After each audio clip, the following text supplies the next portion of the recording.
r/AskReddit. What did your job want you to hide from customers? I worked at an art glass store that sold glass. Mostly made in China with very few actual nice pieces. We were told to peel the made in China stickers off. If anyone asked where the glass came from, we would say New Jersey, which is where the supplier was from. I always felt like Danny DeVito in Matilda changing the odometer on his used cars. Upvoting for the Matilda reference.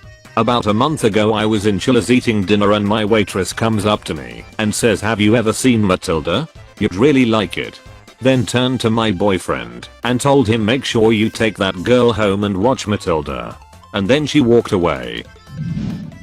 I worked at McDonald's and they taught me how to pinch the fry carton just right while putting the fries into them so that it looked full, but actually wasn't. I only had one customer call me out on it. He shook the fries out into his bag and poured them back into the fry carton himself and it only filled up halfway. So I had to give him more fries. I was impressed and embarrassed. It's been 7 years and I can still see his face. I fucking hated that practice and basically refused to do it. Never got fired.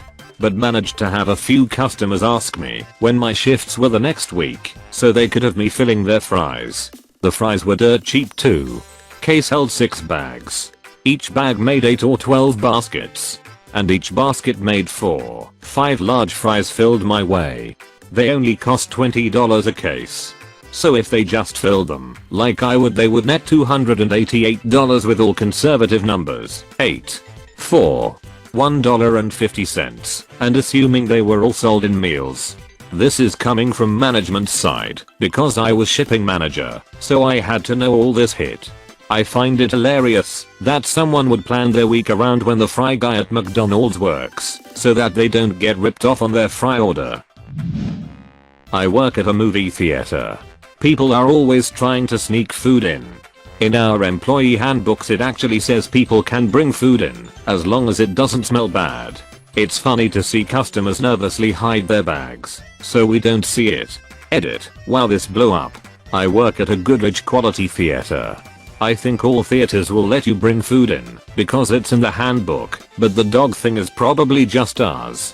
The reason my manager lets dogs in is because there's a homeless man that lives by the theater. He has a dog named Lucky and she is really well trained. Since she lets them and she lets other dogs in. But only if they're quiet and don't disturb the movie. Edit 2. I've only seen like 4 other dogs than the homeless man's dog. I think they were mostly service dogs. And one lady had her chihuahua in her purse. They haven't given us a reason to not allow it yet and nobody has complained. So if you show up at a GQT in the Midwest, please don't complain about dogs. I speak for all employees at my theater. We like to pet them. Would you give a hit even if it was not allowed? Probably not. My manager lets people bring their dogs in, so she has no hits to give. Restaurant that we would reheat sauces for several days, and depending on how many times this had happened they would look and taste completely different. I told my friends and family to not eat there as there was plenty of sketchy hit going on there. I work at a shoe store. And we recently got a shipment of clearance sandals, like a year's old sandals they had shoved in some warehouse. As I was putting them out I noticed some had green stuff all over them, mold. We were instructed by corporate to wipe it off and sell them anyway. Luckily my manager is sane and refuses to put out the moldy shoes. But still some sketchy hit. That's disgusting. At one of my jobs, 2 times I found enormous dead beetles stuck in the box of stock as soon as I opened it. My DM told me to damage and dispose every item in those boxes. At my other job, I found dead termites and a bunch of sawdust in a set of wooden jewelry boxes after opening them from shipment. And once again was told to dispose of them and wash the hell out of my hands. We don't have termites where I live, that I've heard of.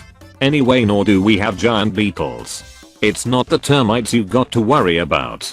It's the flesh-eating burrowing worms that live on them that should be your concern. Worked for a shady computer repair company that took in electronic recycling. He would charge $1 an inch to dispose of old court monitors and then toss them into the dumpster. This was just one of the many shady things he did.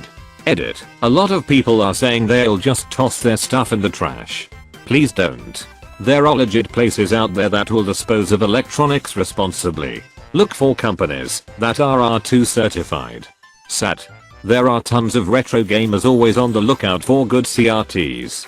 Have you tried Craigslist or driving around any neighborhood on trash night? Trashmen won't take them here, but people always leave them at their curbs anyway. I could probably find 10 on a weekly basis with my eyes closed. Worked at a bike rent shop where we told customers we sanitized the helmets we rented via heat treatment. Heat treatment consisted of having some sorry-as high schooler run up to the top of the building, essentially the attic of this old wooden structure, and just leave them in boxes, or, if they were wet, hung from nails to drip and dry. I gagged just thinking about that. Imagine the smell. You haven't thought of the smell. You itch. I've worked for 2 separate escape rooms. Everyone who didn't get out got really close. Usually we'll show you what you missed if there's only a few puzzles left. If we don't show you anything, it's because we didn't want to make you feel bad. I never want to go because I suck at puzzles. I would probably wait for the other people to solve the stuff for me. You never know. You might surprise yourself and find one that you're inherently good at. You're also not totally alone, as there's always someone monitoring your progress to help when you need it.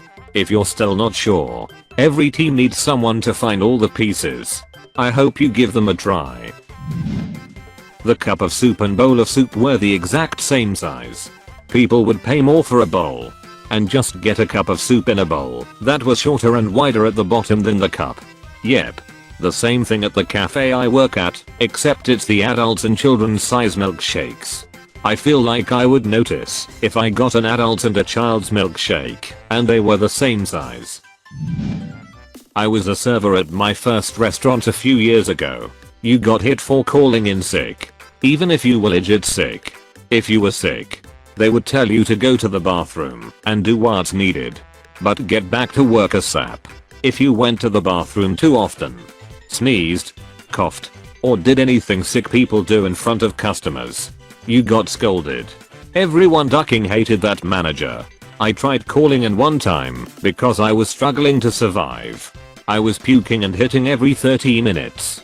They were so pissed off because no one could cover my shift and said if I went home I would regret it. When I started work, I looked and felt like death. The first table I went to was a party. This lady said, "You don't look good. You need to go home." And when I responded with "I'm okay, no one can cover my shift and I need this job," she got up and told me to follow her. As we were walking, she asked why I felt like I was going to get in trouble. She flipped her hit when I told her and walked straight to the manager like she was on a ducking mission and said, "I'm a director of human resources at Herpaderp. I can't believe you would let him work like this," and then threatened him when he wanted to go home sick. "I'm going to contact corporate tomorrow for treating your staff in such an inhumane way and for putting your customers' health at risk." When he tried to respond, he was bombarded so hard by this red hot ball of fiery Bostonian rage. I started having Vietnam flashbacks. It was so ducking brutal. I actually felt bad for him.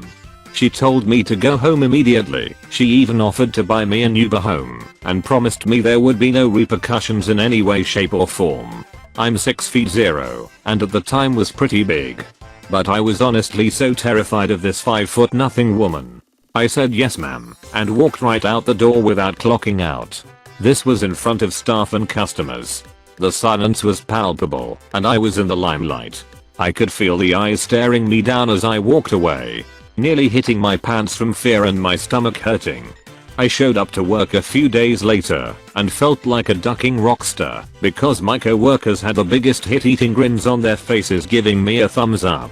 As I was walking to the back to clock in, I was stopped by this professional as duck lady in a nice woman suit.